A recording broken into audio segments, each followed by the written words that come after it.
Our next guest from the agri-tech space, a buzzword these days, despite the farmer protest and all of that. It is Cropin that has raised $20 million from a clutch of investors.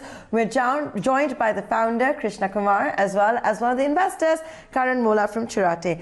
Thank you, gentlemen, for being a part of StartUpCentral. Krishna, let me come to you first. Congratulations on the fundraise. You're, of course, hoping to harvest a new agricultural landscape. Pardon my bad pun over there, but that's exactly what your endeavor is. Interestingly, at a time when you're seeing many farmers also protest at the borders of the national capital, first coming to your fundraise, $20 million, what do you plan to do with it? Well, it's already planned, so we are going to use the capital to build strength, expand globally, and also focus on our AI-driven product, which is enabling our customers and growers to take advantage of data and predictive capability of the platform to improve their quality of value.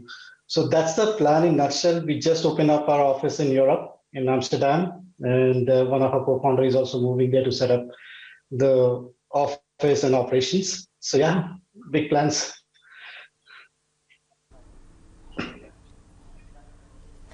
Before I go to Karan, your investor, I want to understand all of this stuff you've told me offline about the smart farms, how you're using artificial intelligence for smart farming. Take our viewers through that.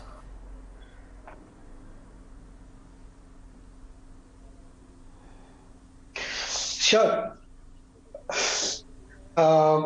So Smart Farm is an agtech platform which is driven by data and allows our customers and growers to become more data driven. So imagine a farmer who has picked up a crop, let's say any part of the world, and based on his location and the choice of crop, the platform generates prescriptions for him.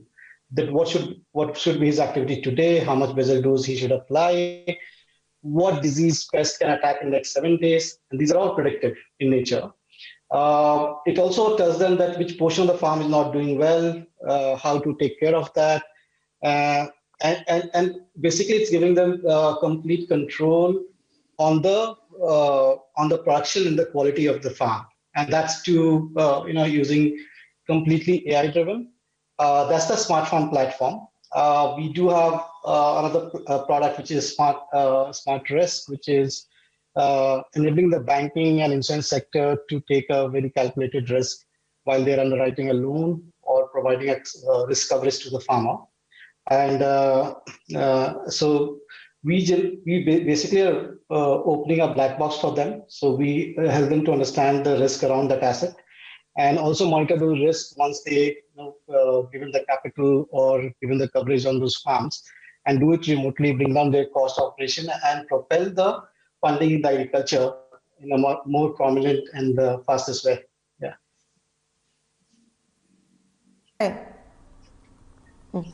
Okay, Karan, if I can come to you now. You've been an existing investor in this particular startup. Should I consider you to be brave when you're signing checks during the farmer protests? Or is that something the investor community is not looking at? No, I think firstly, thanks for having us on, Antara. Look, I think the key aspects of what Krishna talked about and really what Cropin stands for is it's a global agri-tech and a data platform, right? So when we invested about two and a half years back, the company was already in about 18, 19 countries. Today, they're in about 50 plus countries. And this is really the first global agri-tech company from India.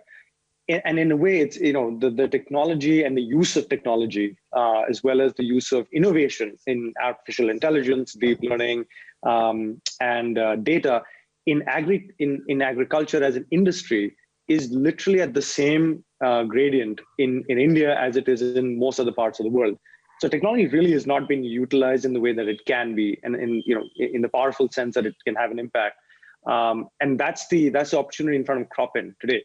And that's something what we're very, very excited about. We've got a bunch of world-class investors also joining us as part of this round, including ABC World, which is part of Temasek, CDC, and a host of others. And I think that really sets up the company for success at a global level at a time where, the trends in agri-tech are pretty much at the same stage, coming whether you're a company from India or you're a company from the US or from Europe. And that's, that's really the opportunity. And so it's very, very exciting times ahead for Cropin.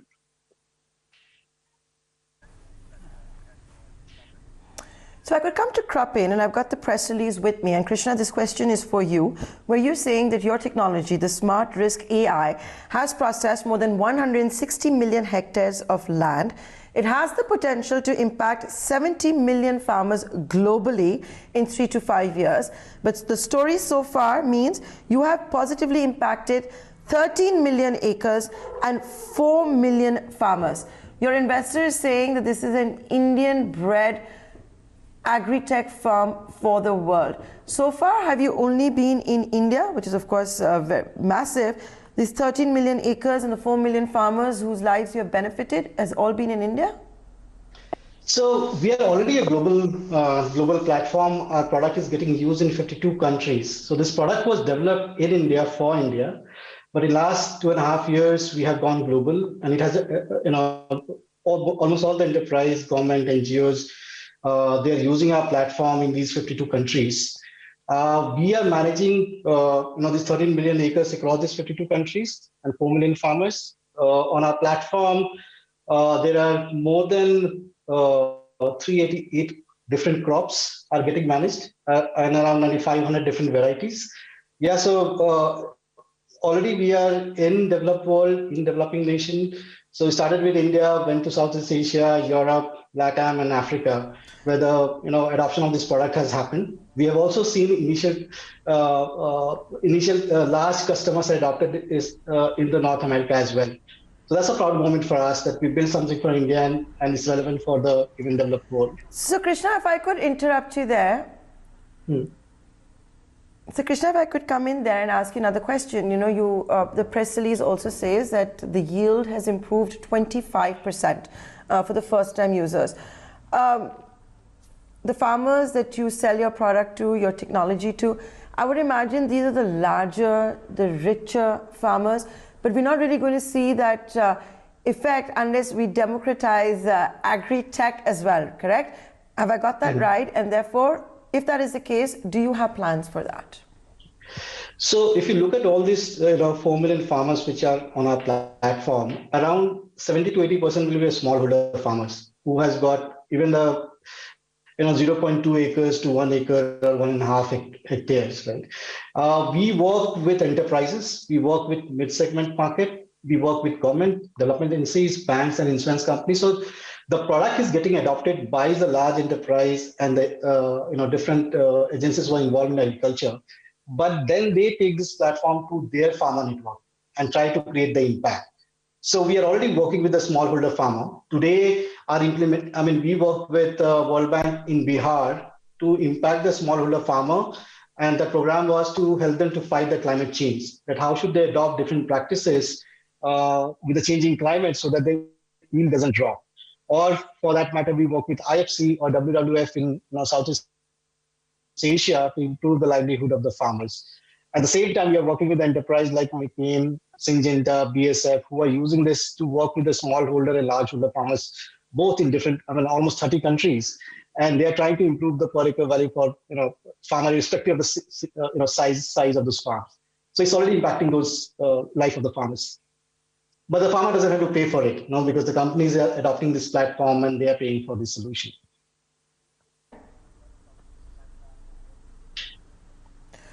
So the smallest land holding has been about 0.2 acres for those who have used Cropin tech. Karan, if I can come to you now. We keep hearing about the buzzing sectors, right? Whether it's edtech, health tech, agri-tech. But as an investor, and I'm asking this question also on behalf of a lot of the founders out there, startups out there, looking at agri-tech. What do investors look for in an agri-tech startup? How can they even monetize an agri-tech business model? Because your targeted audience may not be those that will be willing to experiment or part with a lot of money. Absolutely, and I think that's a very good point. And that's, I think, the learning that someone like Krishna brings to the table. So there's two ways to look at it, Nantar. I think one is there are businesses like Cropin, which are tech first, which are basically a platform play, which are either using AI and various forms of technology, or are bringing together people in the ecosystem together to either improve produce, improve yield, help in crop insurance or lending, so be it. So very sort of asset-light, tech-first plays. And that's where, if you ask Krishna or I or anybody else, the secret sauce of what Cropin has is really the data and the tech platform that they're built and they're going to continue building. So that's one part of it, where, as Krishna said, the enterprises or the government agencies or development agencies are the ones that are paying on behalf of the farmer, so that the farmers produce and the farmers' yield increases. On the other hand, there are businesses, we're also invested in another business called AgroStar, which is really the largest input platform for farmers across India. And they're monetizing by essentially being the go-to choice for farmers for buying inputs that go into their farming mechanism or the farming process. And that is being, the farmers themselves are paying for it, because in the offline world, they were anyway paying for it from various offline centers. But because it's so fragmented, AgroStar has been able to bring that onto a tech platform, which is giving it, which is aggregating all the demand. So those are probably two ways to look at it. If it's a tech platform, it's likely that the farmers themselves may not be able to pay. And by the way, that's true for farmers not just in India, but also farmers in Europe, in Africa, Latin America, most parts of Asia, because the land holdings are small. Only in North America are the land holdings for farmers large. And then you have the second kind of platforms, which are really giving inputs or giving different things to farmers to be able to help with their day-to-day lives, which the farmers would anyway be paying for. So that's kind of how we've looked at agri-tech as a market. And something like what Cropin has built can be and is being utilized globally, because the problems for farmers in most of the world are the same.